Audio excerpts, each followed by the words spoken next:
We are joined by night 3 headline acts for the Emirates Airline Dubai Jazz Fest 2020. One Republic, guys, how are you?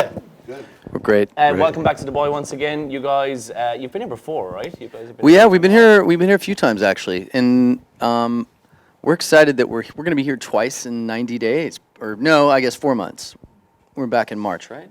Yeah, you're back in February once again, right? February. That's right. In February, that's right. So this will be the shortest period of time between two trips, but yeah, we're super excited. You guys just got back from Australia, touring around there. So while you guys are touring, what happens with writing music, getting some stuff done? Is it tough to be creative when you guys are on the road? It's actually easier. It's easier. It's easier for me, for sure.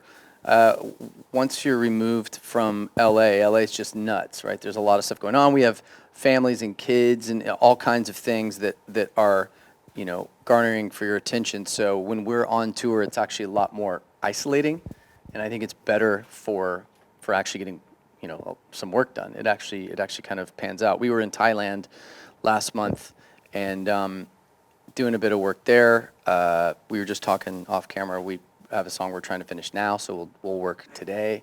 Especially since it's a rainy day, we'll work. Yeah, perfect excuse. And you've been compiling songs over the years, right? That you just sort of decided, well, maybe we should be releasing a new album soon. There's been like different chunks of time in the last 2 years where we'd knock out a bunch of songs in a short period of time, and then a couple months would go by, and then we'd work again. And so now there's this assortment of you have the benefit of having time on your side to be objective and do these songs. If you write a song and 9 months later or a year later, you're like, I still love this. That's a good sign. When you do something really quick in like 12 days, sometimes it works and sometimes you're just drinking your own Kool-Aid and it doesn't work. So now we have the advantage of objectivity because we've taken our time. And what's the time frame for this new record? Is it going to be out before the end of the year? Spring. You think? No. Oh no. Originally we thought for like 5 days that might make sense, and then we looked at our calendar. Release dates. We've had 2 release dates, to be fair. Yeah. One that we wanted and one that the label wanted, and technically the one that we wanted is the one that we're sticking with, which is going to be spring. Collaborations for you guys. I guess some of the biggest collaborations globally have been between One Republic and ex-artists. You guys have worked with some of the absolutely best artists in the world. Have you got a favorite, or does a favorite stand out different for everyone? Like, have you all got your own individual favorites when it comes to collaborations? Peter Gabriel was my favorite artist to collaborate with. I mean, he's a legend. He's obviously, our younger fans are kind of like, Peter. Who is Peter Gabriel, which makes me so sad because he's so good. So for me, it was Peter Gabriel by far. We have a song on our last album called AI that is just insane. And he has a voice that just sounds like nobody else. It'd be amazing. Again, and I'm trying modern artists. I'm trying to think like who's out now that we would love. The last album we got to work with some really cool artists. I don't know. I'm sure there's people out right now that for some reason I'm having my mind's going blank. But I know that there's 2 or 3 artists out right now that I would love to collaborate with. We've never done anything with Calvin Harris, and I've always been a big Calvin Harris fan. And yeah, I'll think of somebody else. Do you guys keep in touch with people you've collaborated on previously? Like, is there a WhatsApp group, which would be the most fun WhatsApp group to be a member, where you all go to One Republic and everybody they've ever worked with? Yeah, no, I wish. No, Peter, we were really, close as you could be with, a lot of the people we've collaborated with, all of them, in fact, don't live in LA, so they live around the world. We collaborated with Cassius on our last album. The French duo, and then unfortunately one of the 2 members passed away this past year, and he was a really close friend of mine, so that was really tough. And we've collaborated with, I'm trying to think, with Peter, I like once a year send him a text or an email, and he always writes back and is very friendly. Hey, how you doing? What are you doing for the holidays? I'm like, what are you doing? Are you going to go stay in your hotel in Sicily? Like, he's definitely earned the life that he leads now, which is a beautiful life. But yeah, no, we need to start a group chat with everybody. Be 100%. Peter, Santa Gold, get them all in the same. Like a Facebook Messenger chat where everyone's involved. And if you feel like inviting us, we'll stay really let us know. quiet. We'll just be voyeurs. We'll just on watch. That's a great idea. Yeah, cool. So while on tour, you get to go all around the world. Do you guys ever put something off-piste on your rider? We have. Oh. He just finally perks up. Yes. Oh, wait a minute. They're talking about Yeah, we had a really brilliant idea a couple years ago that we could invent new things by putting them as line items on the rider. My favorite one that we've ever done was the ice cream snake. Is this your own invention, Drew? You've This come up is with our- this and this said is this is what I our- want to do. It's just you. We've all been, a part of it. But if you can make an ice cream cake in the shape of a snake. Yeah. And then if we populate all of the search results of ice cream snake, then all of a sudden something is created out of nothing. So Baskin Robbins struggling to go. When hey, they- let's get yeah. this together, we can do it. So When they start selling the ice cream snake, put that on the Dubai rider. Like I think put that in for the Jazz Fest rider. Just try and put something in there. We where you will. go, let's just throw a spanner in the works. We do it for the sheer joy of, because everything else on there is normal. Yeah. And we don't have a bunch of gag things on there, like a giant inflatable gorilla or something stupid. So that is a good idea. So that's on the rider. so if Put it you're on the reading rider. like almonds, almonds, milk, whatever, a candy bar, soda, ice cream snake, and then we do it for the sheer joy of knowing that some kid somewhere in some venue who's just working for the weekend or as an intern or just to get a little bit of coin is reading this rather banal list and then hits ice cream snake and just goes, wait a minute, and then he comes to his boss and goes, do you know what this means, ice cream snake? And then his boss goes, oh God. Oh God, what is How it? are And we then, gonna get them and then this? he calls the tour manager, and the tour manager goes, an ice cream snake, and we don't give him any help. We just figure it out. Speaking about things like that's ridiculous stuff you guys are putting on the rider. When it comes to merchandise, we have found a woman who's based in Iowa, and she will do you a knitted jumper of any member of the band's face. Now we've asked for one. I don't know if yours was one, Zach. You could work on that, I think. But she can do you a knitted jumper of One Republic. She can do the logo, whatever you want. So we've asked her for prototypes. She hasn't come back to us with them yet. It's about $47. Yeah, which is not bad for a knitted One Republic That's jumper. super cheap. Yeah, I Where think does she so live? too. Iowa. Iowa. Oh, that's why. Yeah. Yeah, Iowa, you can get the exchange rate in Iowa will afford you $47. So have you jumpsuit. guys looked online to find anything and gone, wow, I cannot believe that this is something A, about me, or B, that this is merchandise you can buy about the band? Eddie had a friend that made him a really cool pair of shoes that had our second album cover on it. And you still have those? Yes, I do. Nice. I think I get most amazed by the two things that amaze me the most are the people at this point. It's in the hundreds, if not thousands, of people that have gotten tattoos of our lyrics, and that always blows my mind.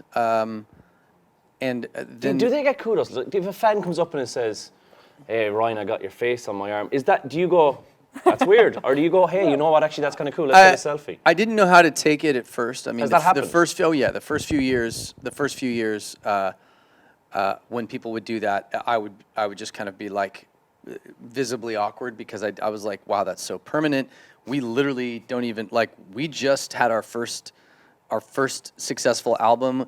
Well, if we're not together in 3 years, I'm gonna feel terrible. That's how my brain was working. I was like, I really hope that we can make you feel good about this decision by staying together. The reason we're still together is for all the tattoos. All the Yeah, ink yeah. that's out That's there. why we're still together.